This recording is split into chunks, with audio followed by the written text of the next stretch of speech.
जय श्री राम, हर हर महादेव सभी को। सो फाइनली आपका मिड टर्म आ चुका है। ठीक है। एंड अब हम लोग फाइनली उस चीज़ों को पढ़ेंगे जो हम कभी नहीं पढ़ते। वोकेशनल एंड को करिकुलर।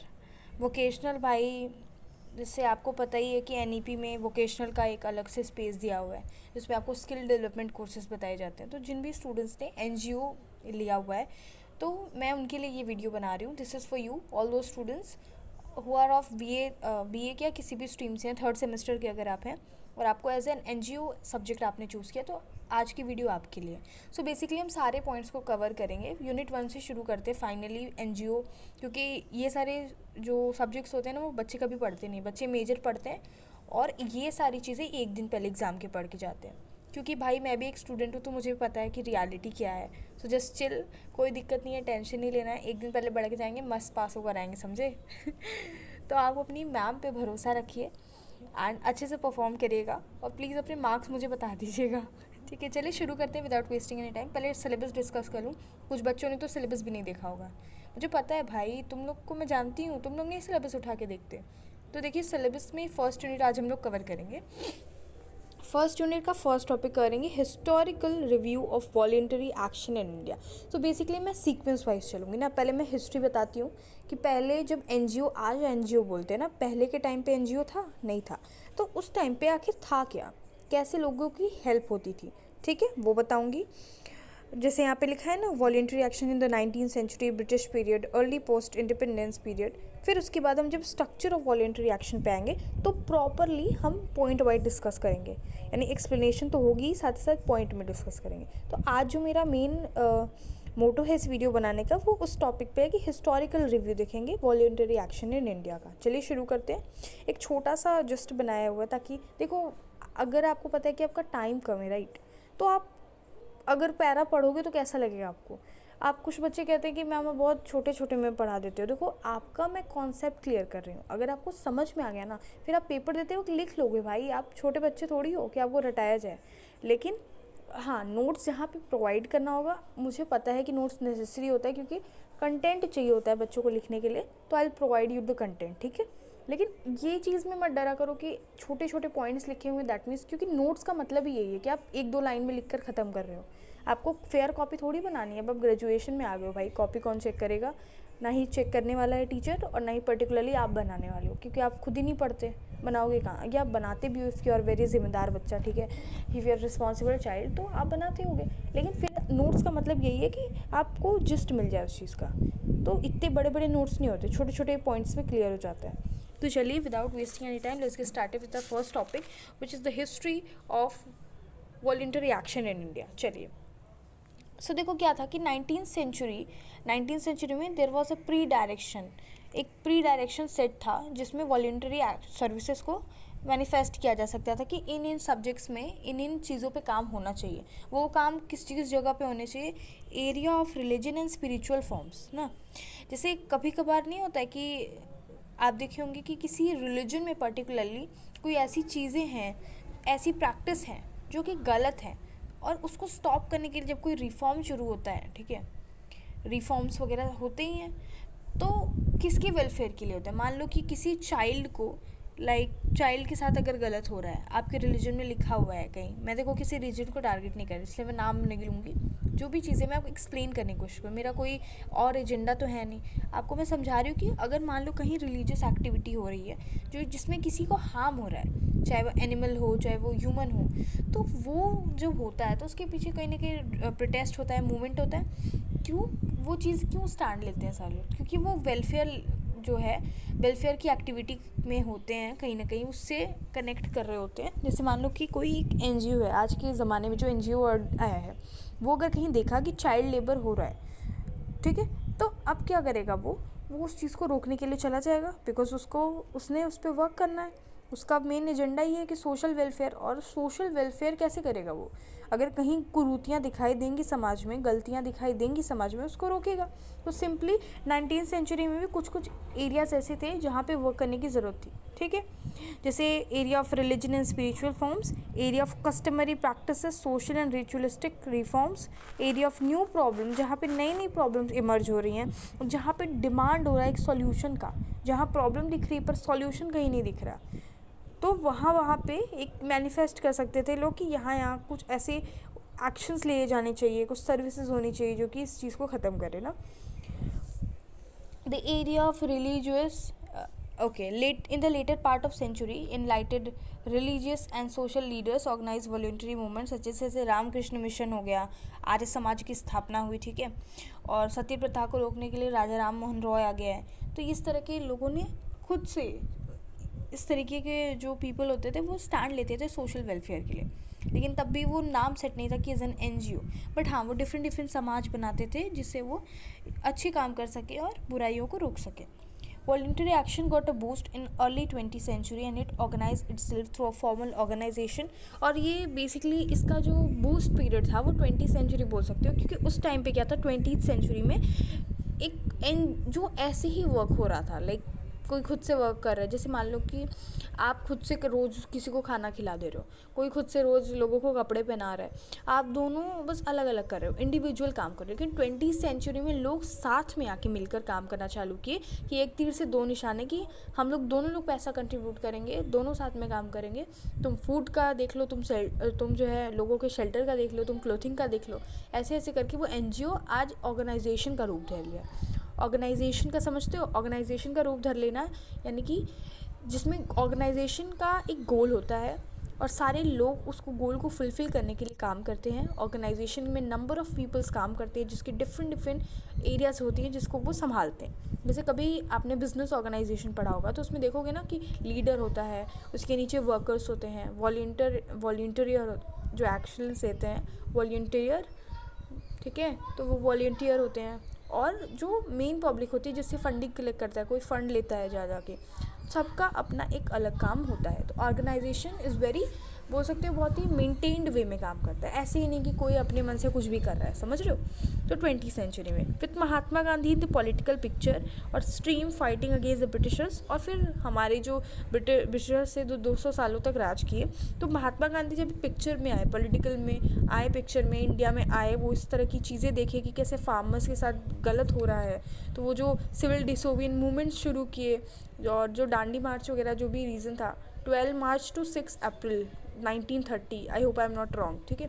इसमें क्या होता है कि जो ब्रिटिशर्स होते हैं वो सॉल्ट मोनोपोली वाला जो सिस्टम था उसको ख़त्म करना चाहते थे, क्योंकि उस पर भी उन्होंने डिफरेंट टैक्सेस लगाए थे. लैंड्स वगैरह पे जो ज़मींदार थे वो भी काम गलत करते थे, ठीक है. वो पीजेंट्स को लेके क्या करते थे, उनसे ज़बरदस्ती कुछ ना कुछ उल्टा सीधा साइन करवा लेते थे और उनके साथ गलत होता था. ब्रिटिशर्स जब तक थे तब तक वो सबको जो है गुलाम बना के काम करवाएं. उनको नील की खेती ज़बरदस्ती करवाते थे, क्योंकि नील की खेती कोई फार्मर नहीं करना चाहता था. बट इंडिया ऐसा कंट्री है जहाँ पे बहुत अच्छे टाइप के नील जो है उस तरह का फार्मूला यहाँ पे खेतों में उगाया जाता था. और उस टाइम पे ये लोग उसी को करते थे. नील की खेती जब इन लोगों से करवा लेते थे तो पूरा जो सॉइल है वो डिस्ट्रॉय हो जाता था. उसके बाद वो खेत बंजर हो जाती थी, इसलिए कोई उसे उगाना नहीं चाहता. बट फार्मर्स से ज़बरदस्ती ब्रिटिशर्स मार पीट के काम करवाते थे, क्योंकि उन्हें उसे बेचना होता था, क्योंकि अच्छी खासी इनकम आती थी उन्हें उससे, ठीक है. तो ब्रिटिशर्स का भी रोल रहा है. तो जब देखिए कि ब्रिटिश शासन कितना गलत कर रहा है, तो जब महात्मा गांधी आते हैं और उसके बाद वो जो फार्मर्स से ज़बरदस्ती का डिफरेंट लैंड पे जो टैक्सेस वगैरह देने पड़ते थे, ग्रेन्स वगैरह देने पड़ते थे फार्मर्स को, तो उसके खिलाफ जब महात्मा गांधी स्टैंड लिए ऑफिशियल, क्योंकि ही इज़ अ लॉयर, तो जब उन्होंने ऐसा स्टैंड लिया ना, तो जो ब्रिटिश सरकार थी वो थोड़ी सी हिल गई, क्योंकि पढ़े लिखे एक बंदे ने बहुत ही लीगल वे में वो काम किया था जिसको कोई भी नकार नहीं सकता था, क्योंकि आपकी एक लॉ है पर्टिकुलरली, और लॉ के पढ़ लिख कर लॉ कोई आया है और आपको सबक सिखा दे आप ही की भाषा में. वही हालत महात्मा गांधी जी ने किया था.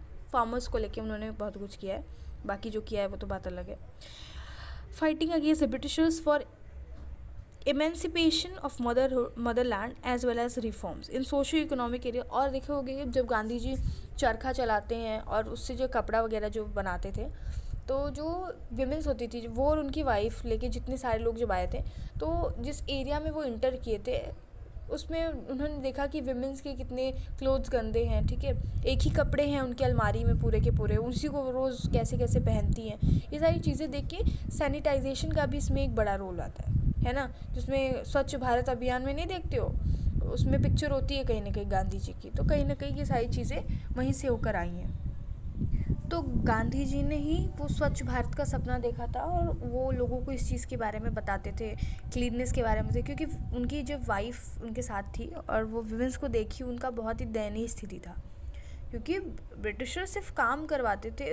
उनके इतने सालों तक उन्होंने शासन किया, लोगों के साथ बहुत गलत किया। ऑफ कोर्स हम कितनी मुश्किल से, कितने फ्रीडम फाइटर्स, भगत सिंह, सिर्फ पीस से देश नहीं आज़ाद हुआ है। Please let me clear this, if you have that kind of thinking कि नॉन वायलेंस सब कुछ कर देगा, तो इट इज़ नॉट पॉसिबल, क्योंकि लातों के भूत बातों से नहीं मानते बात, समझ रहे हो। द रियलिटी इज़ कि शस्त्र उठाने पड़ते हैं जब गलत आप देखोगे। तो भगत सिंह ऐसे ही थोड़ी, ऐसे ही इन लोगों का, चंद्रशेखर आज़ाद, ऐसे ही सबको याद थोड़ी किया जा रहा है। आपको फ्रीडम मिली है तो उसका रिस्पेक्ट करना सीखो, ठीक है। ओके, चलिए शुरू करते हैं। गांधी जी जो थे वो क्या किए, वॉलंटियरिज्म को री किए by decentralization of political authority and empowerment of gram panchayat. ये सारी चीज़ें क्या करते थे, गांधी जी ने ये सारी चीज़ों को एक पावर दी कि जैसे जो गवर्नमेंट है वही सारी चीज़ें ले रही है डिसीजन, वही सब कुछ ले रही है डिसीजन, तो सेंट्रलाइज था पावर। गांधी जी के आने के बाद क्या हुआ, डिसेंट्रलाइज कर दिए कि चीज़ों में वो बट गया कि सिर्फ आप ही हो नहीं, एक इकलौते पर्सन जिससे सब कोई पूछ के काम करेगा। तो ग्राम पंचायत बना, तो completely independent of central government. ये क्या है, सेंट्रल गवर्नमेंट से पूरी की पूरी तरीके से एकदम अलग है। तो जैसे ग्राम पंचायत होता था वो उधर का एरिया संभालता था, डिफरेंट जो भी इश्यूज़ होते थे उसको सॉल्व करता था। During the last 20 years, large number of voluntary agencies has come up immediately. और लास्ट 20 सालों में अगर देखा जाए तो डिफरेंट एजेंसीज आई हैं, खुद सामने होकर आई हैं इंडिया में, but not most of these are located and functioning is दी। बट ये दिक्कत है ना कि जो मैक्सिमम एनजीओज है ना वो क्या है, सब शहरों में ही एलोकेटेड हैं। तो द रीज़न इज़ कि जब सारी चीज़ें शहरों में ही अवेलेबल हैं, तो what about those who are living in a rural area. आपको पता है बहुत बड़ी चीज़ होती है, कहीं पे जाके फ़ोटो खिंचवा लेना, एक खाना देते हो। आजकल का तो जेन जी ऐसा है कि पूछो मत, कि खाना बांटते हैं तो लोग वीडियो बनाते हैं, पीछे बैकग्राउंड म्यूज़िक लगा देते हैं और फिर व्यूज़ कलेक्ट करते हैं उससे। अच्छा काम करे, very very appreciating that you are distributing food, you are distributing clothes etcetera, but दिखा कर की गई चीज़ को हम कभी सच नहीं मानेंगे, ट्रस्ट में। जो दान पुण्य का काम होता है ना, वो भगवान ऑलरेडी देख रहा होता है। आपको पूरी दुनिया को जग जाहिर नहीं करने की ज़रूरत है। अगर आप कोई वर्क कर रहे हो तो इंडिविजुअल वर्क करो, स्पेशली जब आप वो एनजीओ वर्क का नाम ले लेते हो ना, तो एनजीओ जो काम करती है वो तो देखो आई, उसने अपने आप को सेटअप ही इसलिए किया है, तो वो पिक्चर्स लेना और वो सारी चीज़ें एज अ प्रूफ के तौर पर रखना, कहाँ कहाँ वर्क किया उसको लेना, वो उन लोगों का अपना है and that is very common. But individual basis पे अगर आप और मैं कर रहे हैं तो प्लीज़ उसको हाईलाइट मत करो, क्योंकि आपको भगवान ने दिया, दैट इज़ वाई आप वो चीज़ कर पा रहे हो। तो आपको उस चीज़ का प्रदर्शन ही करने की ज़रूरत नहीं है कि आप कितने अच्छे इंसान हैं। जो उसको दिख रहा है ना कि आप अच्छे इंसान हो, वो भगवान जी हैं। बाकी पूरी दुनिया को आपका तारीफ़ करने की ज़रूरत है भी नहीं, ठीक है। तो अगर आप करते हो ऐसा कोई एक्टिविटी, अगर आप किसी एनजीओ से जुड़े नहीं हो, इंडिविजुअल बेसिस पे वर्क करते हो, तो please do not try to capture that thing, ठीक है। आपको कैप्चर करने की ज़रूरत नहीं, बहुत ही ज़्यादा घटिया लगता है देखने में। ऐसा लगता है पर्टिकुलरली कि किसी गरीब को, मतलब इतना एम्बैरेसिंग है ना कि एग्जांपल आपके पास खाना नहीं है और आपको कोई खाना बांट रहा है और आपका वीडियो पूरा इंटरनेट पे वायरल कर रहा है। माना कि वो लोग ये चीज़ कहेंगे नहीं, बट स्टिल आपको ये चीज़ समझना चाहिए कि उनको अच्छा नहीं लग रहा होगा, but still they did not say anything ना। वो थोड़ी बोलेंगे कि प्लीज़ बंद कर दो, क्योंकि उनको तो पता है कि भाई अभी उनके लिए खाना नेसेसरी है, ना कि ये कि देखना कौन वीडियो बना रहा है कौन नहीं। Please do not do this यार। अब देखो कुछ लोग कहेंगे कि कितना लेक्चर झाड़ रही हैं। देखो एनजीओ किस लिए लिया है, पास होने के लिए लिया है क्या? पास होने के लिए एनजीओ लिया है तो फिर स्किप कर दो इस टॉपिक को ना, दूसरा कोई सब्जेक्ट ले लो, क्योंकि कॉलेजेस बहुत सारे ऑफर कर रहे हैं सब्जेक्ट्स। ऐसा तो है नहीं कि सिर्फ एनजीओ है। एनजीओ लिया है तो उसका मतलब समझो कि ये नॉन प्रॉफिट ऑर्गेनाइजेशन है, नॉन गवर्नमेंटल ऑर्गेनाइजेशन है, जो कि वेलफेयर का काम करती है। फ़ंड तो कलेक्ट करती है, लेकिन जो वहाँ पे वॉलंटियर काम करते हैं उनको पैसे नहीं मिलते। तो सोचो, अगर आप इतने इस तरीके का सोच रखने वाले हो कि समाज हित के कार्य को छोड़ के आपको बस वही फेम और इस तरह की चीज़ें चाहिए ना, तो आप वॉलंटियर अच्छे नहीं बन पाओगे। क्योंकि वो ही बन सकता है वॉलंटियर जिसके पास दिल होता है, जो सोच सकता है कि कितने तकलीफ़ों में एक बच्चा स्लम एरिया में रहता है, जिसको छोटे छोटे बच्चे, जो एक्चुअली पता है इशू ये भी है कि जो लोग स्लम एरियाज़ में रहते हैं ना, the reality is, if you think that I am going very harsh I am going to pass that harsh statement, but I am very sorry for that. आप देखोगे कि जो शहरों में जो बच्चे होते हैं ना, या शहरों में जो आदमी हैं या जो भी हैं, आदमी नहीं औरत जो भी है कोई भी, उनके पास मीन्स ऑफ एंटरटेनमेंट प्रॉपर है। आपके पास मोबाइल फ़ोन है, आप मस्त इंटरटेन हो रहे हो, आपके पास कोई और, आपके पास दोस्त हैं, आपके पास क्लब्स है जाने के लिए, आपके पास कहीं और जाने के लिए। लेकिन जो गरीब लोग होते हैं ना, उनके पास तो वे ऑफ एंटरटेनमेंट कुछ नहीं रहता। तो उनका क्या रहता है, भाई ठीक है चलो साथ में रिप्रोडक्शन हो जाता है इससे, ठीक है, समझ, साथ में 24 घंटे रहना। ये नहीं सोचते हैं कि आपके पास तो खुद की लाइफ ख़राब है, आप जिसको इस दुनिया में लेकर आ रहे हो उसकी भी लाइफ अगर ख़राबी है तो फिर आप क्यों कर रहे हैं ये चीज़। क्यों देखोगे कि कभी स्लम एरिया में जाके तो कितने सारे बच्चे होते हैं लिटरली।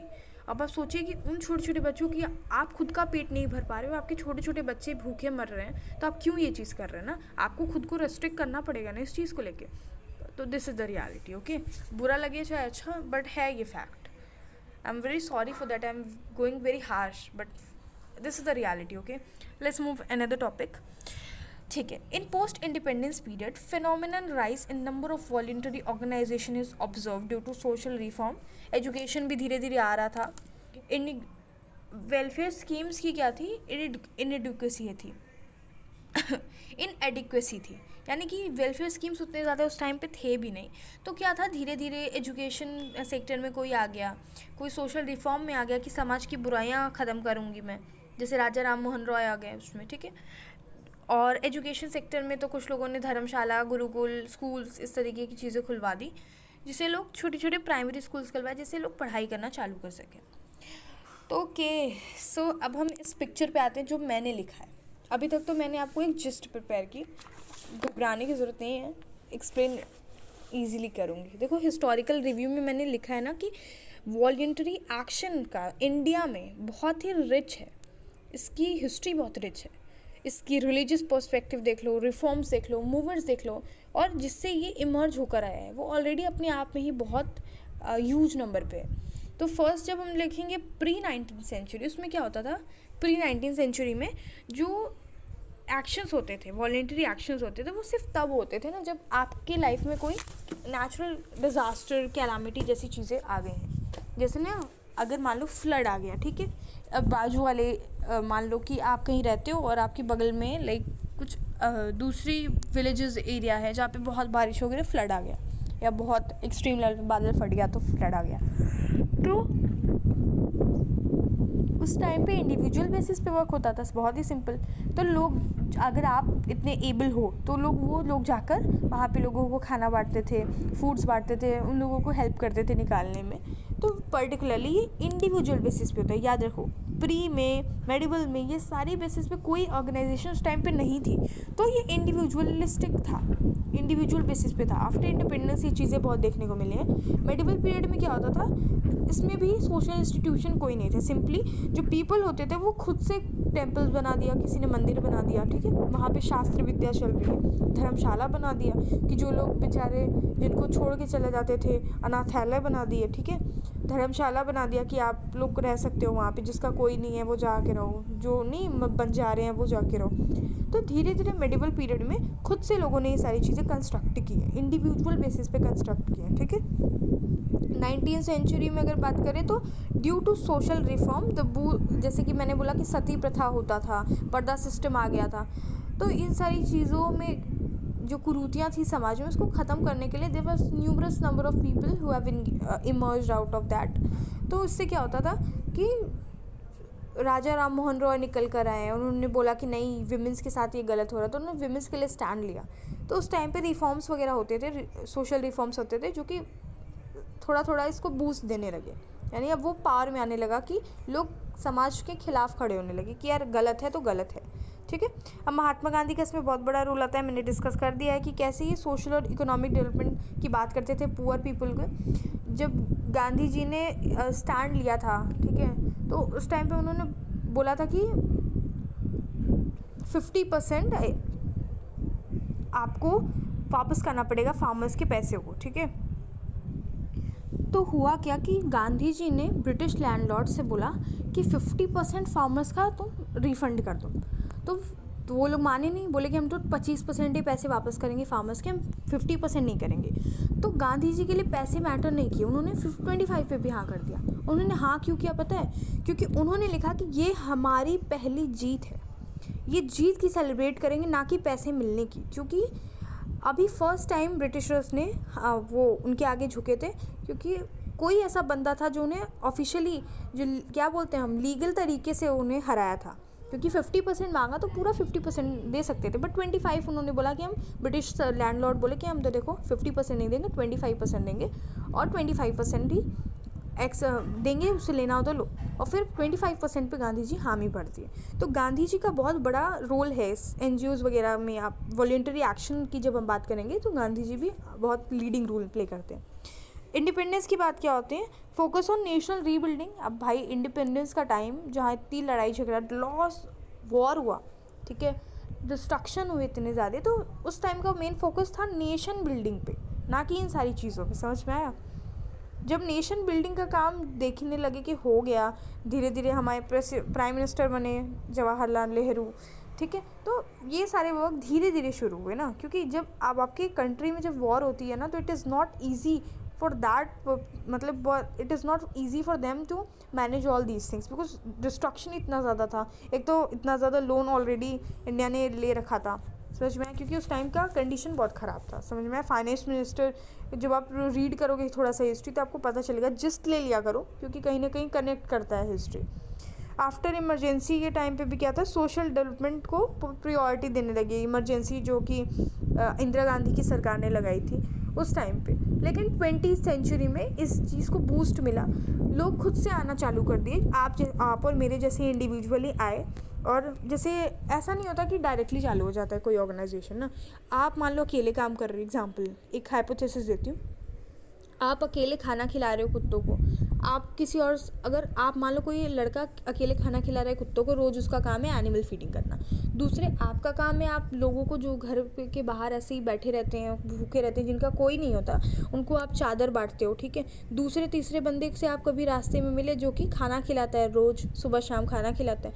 अब ये 3 लोगों की रोज़ आपस में एक दूसरे से मुलाकात होते होते इंटरेक्शन हो गया, ठीक। अब ये 3 लोग डिसाइड किए कि यार बहुत समाज में इस तरीके के लोग भी हैं जो रोज़ भूखे रहते हैं, हम तो सिर्फ इतने ही लोगों को फीड कर सकते हैं, क्या करें। तो एनिमल वाला बोला कि हम तो एनिमल के लिए भी काम करते हैं, क्योंकि एनिमल बेचारे भूखे रहते हैं, ये लोग स्ट्रे डॉग्स हैं तो उनको कोई खाना नहीं खिलाता, बिल्ली बेचारी दब दब के मर जा रही हैं। तो अब ये 3 लोग डिसाइड किए, हाइपोथेसिस है बता रही हूँ मैं, कहीं रियल स्टोरी नहीं है ये, बट रियलिटी बता रही हूँ कि ऐसे ही शुरू भी होता है, कि ये 3 लोग कहें कि चलो हम ही तीनों लोग चालू करते हैं, हम लोग फंड्स कलेक्ट किया करेंगे सोसाइटी से, पैसे मांग के कि हम इस काम के लिए लेकर जा रहे हैं, और फिर तीनों लोग 3-4 डायरेक्शन में काम किया जाएगा।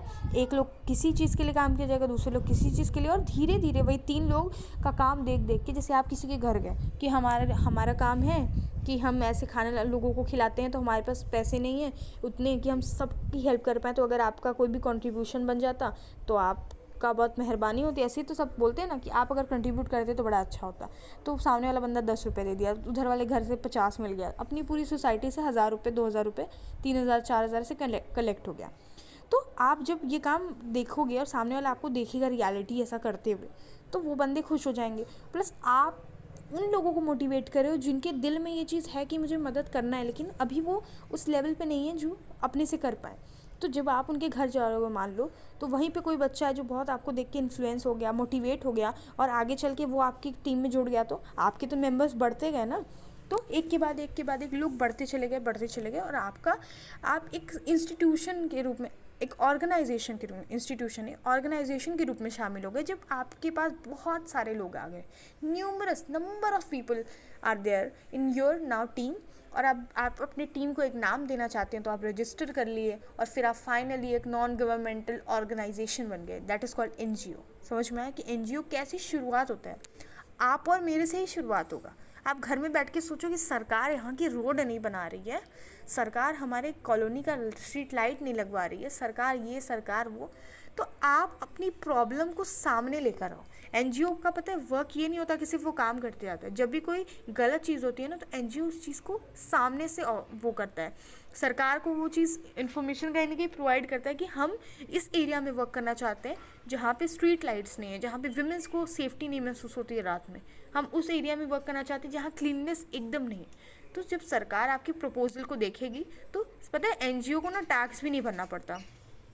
एनजीओ से सरकार टैक्स नहीं लेती, इवन एनजीओज़ को पैसे मिलते हैं, तो गवर्नमेंट उनकी हेल्प करती है क्योंकि वो काम अच्छा करता है। और आपको प्रॉपर डिटेल्स वगैरह लिख कर रखनी पड़ती है। अगर आप एनजीओ हो ना तो आपको हर एक चीज़ का कि आप कहाँ कितना पैसा यूज़ कर रहे हो, कितना आपने कौन सी वेलफेयर में हेल्प किया। तब जब सरकार आपका प्रपोजल देखेगी, उसको अच्छा लगेगा, फिर वो आपको फंड जो है प्रोवाइड भी करती है और आपसे टैक्स भी नहीं लिया जाता। सोचो एनजीओ वाले के लिए इतना प्रॉफिट है, और एनजीओ अच्छा काम भी करते हैं। तो ऐसा भी नहीं है कि आप घपला कर दो कि आपको चलो पैसा मिल रहा है, आप दिखा रहे हो कि आप इधर हेल्प कर रहे हो, और घूम फिर के कुछ लोग होते हैं कि पता है एनजीओ ऐसे अनाथालय को डोनेट करते हैं पैसा जो घूम फिर के उन्हीं का होता है लेट।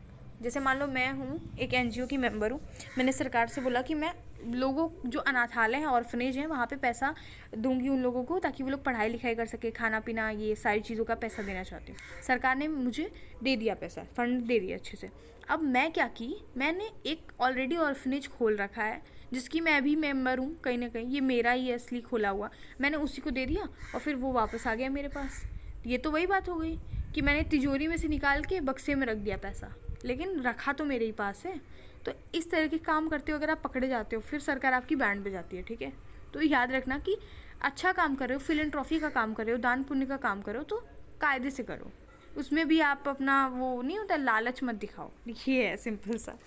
मैं ये सारे चीज़ें थोड़ा सा हाइपोथेटिकल एग्जांपल्स इसलिए लेती हूँ क्योंकि कुछ चीज़ें होती है ना जो आप रियल लाइफ में एक्सपीरियंस नहीं कर सकते, क्योंकि एक तो आपको बुकिश लैंग्वेज का शिक्षा दी जा रही है, तो घर बैठे बैठे आपको कहाँ से पता चलेगा, है ना। तो आपको इस तरह की एग्जांपल से आपको एक जिस्ट मिलता है कि क्या है रियलिटी। ओके, प्रेजेंट का सिनेरियो यही है। जैसे बहुत सारे आपको पता है कोविड-19 में एनजीओ इतनी ज़्यादा हेल्प की है ना, मैं बता नहीं सकती। खाना रोटी बैंक का नाम सुना है, ये भी एक एनजीओ है। रोटी बैंक के जो ओनर थे उन्होंने ही इतना सबको खाना वाना प्रोवाइड किया कोरोना में कि उन्हीं को कोरोना हो गया और अब उनकी शायद वाइफ चलाती हैं वो रोटी बैंक, समझ रहे हो। तो सोचो कि आपके पास ये जज्बा है कि आप अपनी जान देकर दूसरों को खाना खिला सकते हो उस टाइम पे, जिस टाइम पे मतलब लॉकडाउन चल रहा था, कोई घर से बाहर नहीं निकल रहा था, कोरोना इतना ज़्यादा बढ़ा हुआ था। सोचो अगर आप ऐसा नहीं कर सकते फिर आप एनजीओ नहीं खोल सकते भाई, आप फिर नहीं कर सकते। मज़े मज़े में या फेम के लिए एनजीओ कोई नहीं चला सकता। जिसके पास ये हुनर और जज्बा होता है, जैसे रोटी बैंक के ओनर क्यों था, कोविड-19 में उन्होंने खाना डिस्ट्रीब्यूट किया था जिसकी वजह से उनको ही कोरोना हो गया था और अंत में उनकी डेथ भी हो गई कोविड से, और उनकी अब वाइफ चलाती है। सोचो रोटी बैंक ही नहीं, गुड़िया एनजीओ है, बहुत ही फेमस है। नई सुबह एनजीओ बहुत ज़्यादा फेमस है। नई सुबह का एक सुसाइड से रिलेटेड मैंने भी अटेंड किया हुआ है तो मुझे पता है। जो वर्ल्ड सुसाइड प्रिवेंशन डे था ना, उस टाइम पे वो लोग नाटक करके उस चीज़ को एक्सप्रेस किए कि स्टूडेंट्स का जो सुसाइड था बेसिकली उस पर उनका टारगेट था। तो ऐसे इस तरह की बहुत सारे एक्टिविटीज़ करते रहते हैं एनजीओ। सो आई थिंक आपको हिस्टोरिकल रिव्यू समझ में आया होगा वॉलंटरी एक्शन का। घबराने की ज़रूरत नहीं, ये एक बैकग्राउंड प्रिपेयर कर रहा है मैंने। अब जो नेक्स्ट वीडियो पार्ट 2 होगी ना, उसमें मैं जो टॉपिक डिस्कस करूँगी वो वॉलंटियर क्या होता है, वॉलंटरी एक्शन क्या होती है, फिर एनजीओ आखिर में होता क्या है, ये तीनों को डिस्कस करूँगी मैं इन डीप। तो I hope you like this video. Thank you so much for watching this video. ज़्यादा टेंशन लेने की ज़रूरत नहीं है, अच्छा आप लोग कर लोगे एग्जाम में। ऑल द बेस्ट गाइस, जय श्री राम।